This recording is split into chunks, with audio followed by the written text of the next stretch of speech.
भारत के इतिहास की बात की जाए तो इसमें कई ऐसे राजा महाराजाओं के नाम सुनहरे अक्षर में लिखे गए हैं जिन्होंने अपनी प्रजा और देश के लिए क्या कुछ नहीं किया। हमारे देश की धरती पर कई ऐसे सपूतों ने जन्म लिया है जिनका शौर्य और पराक्रम अद्भुत था। यही वजह है कि हमारे बचपन से ही हमें इन लोगों के बारे में पढ़ाया जाता है, पर फिर भी आज की जनरेशन इन लोगों के बारे में पूछने पर शायद ही कुछ ज्यादा बता पाती है। ऐसे में इन महान लोगों की छवि आपकी क्या किसी की भी नजरों में धुंधली नहीं होनी चाहिए। इसलिए हम आज आपको भारत के उन 6 महान साहसी और निडर राजाओं के बारे में बताने वाले हैं जिनका होना हमारे भारत के लिए एक वरदान साबित हुआ। नंबर 6, हर्षवर्धन।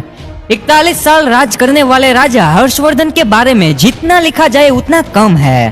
पिता और बड़े भाई की मौत के बाद इन्हें सिंहासन सौंप दिया गया। राजा हर्षवर्धन ने लगभग पूरे उत्तर भारत पर राज किया। यही वजह थी कि उन्हें भारत के एक महान और शक्तिशाली राजा के तौर पर आज भी याद किया जाता है। इनके शासन के दौरान भारत ने अपनी सभी ऊंचाइयों को छुआ। यही नहीं, हर्षवर्धन के राज में भारत का आर्थिक रूप से भी काफी सुधार हुआ।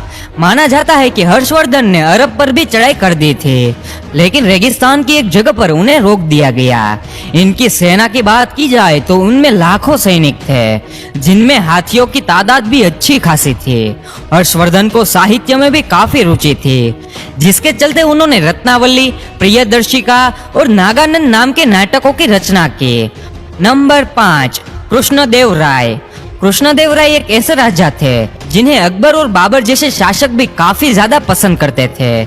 यहाँ तक कि बाबर ने अपने आत्मकथा में कृष्णदेव राय को सबसे साहसी और ताकतवर राजा बताया था।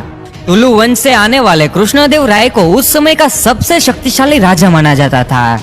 इस वंश ने लंबे समय तक विजयनगर साम्राज्य पर राज किया और राजा कृष्णदेव राय ही थे जिनके चलते विजयनगर का साम्राज्य अपने शिखर तक पहुंचा। उन्होंने जो भी लड़ाइयां लड़ी उन सभी में सफल रहे। यहाँ तक कि राजा श्री कृष्णदेव राय ने ओडिशा के राजा को भी परास्त किया और विजयवाड़ा को भी साम्राज्य में जोड़ा। बात अगर कला की करे तो राजा कृष्णदेव राय उसमें भी माहिर थे। उन्होंने अपने शासन काल में कला और साहित्य को भी बहुत ही ज्यादा प्रोत्साहित किया। Number 4, king Porus. King Porus के साहस की बात करें तो ये इतने साहसी थे कि इनके तो दुश्मन भी इनकी वीरता को देखकर दंग रह जाते थे। जिस समय भारत एक देश नहीं बल्कि कई सारे छोटे बड़े राज्यों का संग्रह हुआ करता था, तब किंग पोरस भी एक छोटे से राज्य के शक्तिशाली राजा हुआ करते थे, पर वो आसपास के सभी राज्यों में सबसे ताकतवर थे। इनकी ताकत का अंदाजा तो आप इसी बात से लगा सकते हैं कि उन्होंने सिकंदर के लगभग 50,000 की सेना के सामने अपने करीब 20,000 सैनिकों को खड़ा करते समय एक बार भी जान की फिक्र नहीं की थी। जहां बाकी के राजाओं ने सिकंदर के सामने घुटने टेक दिए थे, वहीं किंग पोरस ने सिकंदर की सेना का डटकर सामना किया। और तो और उनके व्यवहार से सिकंदर खुद इतने प्रभावित हुए कि इनके साथ दोस्ती का हाथ आगे बढ़ा लिया। और हम आपको बता दें कि नहीं कभी सिकंदर के सामने राजा पोरस ने हार मानी थी और ना ही कभी सिकंदर जीता था। ये तो हमारे इतिहास को छुपाने की कोशिश की थी। नंबर 3, महाराणा प्रताप। भारत के स्वतंत्रता सेनानी कहे जाने वाले महाराणा प्रताप की शौर्य की गाथाएं हम सब अपने बचपन से ही पढ़ते आ रहे हैं। 7 फीट 5 इंच कद के राणा की ताकत का अंदाजा उनके भाले से ही लगाया जा सकता है। राणा का भाला 81 किलो का था, जिससे वो हमेशा अपने साथ ही रखते थे। इनकी 2 तलवारें 208 किलो की थी और उनका कवच 72 किलो के आसपास का था। अब आप इसी से इस योद्धा की क्षमता का अंदाजा लगा सकते हैं। महाराणा प्रताप एक ऐसे राजा थे जिन्होंने अपने प्रजा और देश के लिए अपने राज्य तक को भी छोड़ दिया था और जंगलों में कई सालों तक केवल घास की रोटी खाकर दिन गुजारे थे। राणा युद्ध के दौरान भी एकदम बराबरी का युद्ध लड़ते थे। तभी तो दुश्मन की तलवार अगर गिर जाती तो उसे अपनी तलवार देकर लड़ा करते थे। यही नहीं, राजा को जानवरों से एक अलग लगाव था। तभी तो जहां इतिहास में राणा का नाम स्वर्ण अक्षर में लिखा जाता है, वहीं इनके वफादार घोड़े चेतक के भी खूब चर्चे हैं। नंबर 2, अशोका। अशोका एक ऐसे सम्राट थे जिनका निशान आज भी हमारे तिरंगे में समाया हुआ है।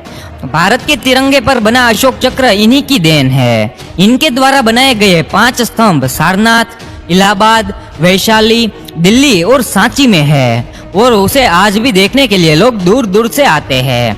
इतिहास इस बात का गवाह है कि शुरुआत के दिनों में जो राजा बेहद ही क्रूर होने की वजह से चंडाशोक, चंड, प्रचंड और कालाशोक जैसे नामों से जाने जाते थे, वही एक समय पर अपनी दरियादिली के चलते देवाना प्रिय के नाम से जाने जाने लगे। एक समय था जब अशोका ने गद्दी का सुख भोगने के लिए अपने ही 99 भाइयों को मौत के घाट उतार दिया था। पर कलिंग को जीतने के लिए जब लाखों लोगों का खून पानी की तरह बहा, तब अशोका का दिल ये देखकर सहम गया और उन्होंने ये सब छोड़कर शांति और प्रेम से रहने की ठान ली। सम्राट अशोक ने 1000 स्तूपों और स्तंभों का निर्माण भी किया, जिन पर आदर्श वाक्य और आदेश लिखे गए थे। नंबर 1, समुद्रगुप्त। गुप्त राजवंश के दूसरे राजा और भारत के नेपोलियन कहे जाने वाले समुद्रगुप्त को भी कौन नहीं जानता। बचपन से ही अपनी बेहतरीन क्षमताओं के चलते पिता चंद्रगुप्त प्रथम ने उन्हें अपना अधिकारी घोषित कर दिया, जिसके बाद तो पूरे भारत में बस समुद्रगुप्त का ही राज था। उन्होंने अपने दम पर नॉर्थ से लेकर साउथ तक पूरे भारत को फतेह कर लिया था। इनके पास जो सेना थी वो किसी को भी मात देने के लिए काफी थी, तभी तो उन्हें चाहकर भी कोई भी नहीं जीत पाता था। यही नहीं, अपने 40 साल के शासन में समुद्रगुप्त ने धर्म, साहित्य और कला को भी खूब बढ़ावा दिया। समुद्रगुप्त ने अपनी प्रजा के जीवन में भी काफी सुधार किए। उनके राज की यह खास बात यह थी कि वो सबको एक समान मानते थे और सभी को सुख सुविधा के सभी साधन प्रदान करते थे।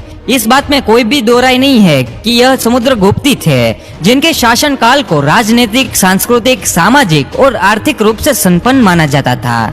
तो दोस्तों, इस वीडियो में सभी राजाओं की वीरता की बात तो नहीं की जा सकती। अगर आपको इसका दूसरा पार्ट चाहिए तो हमें नीचे कमेंट्स जरूर करना।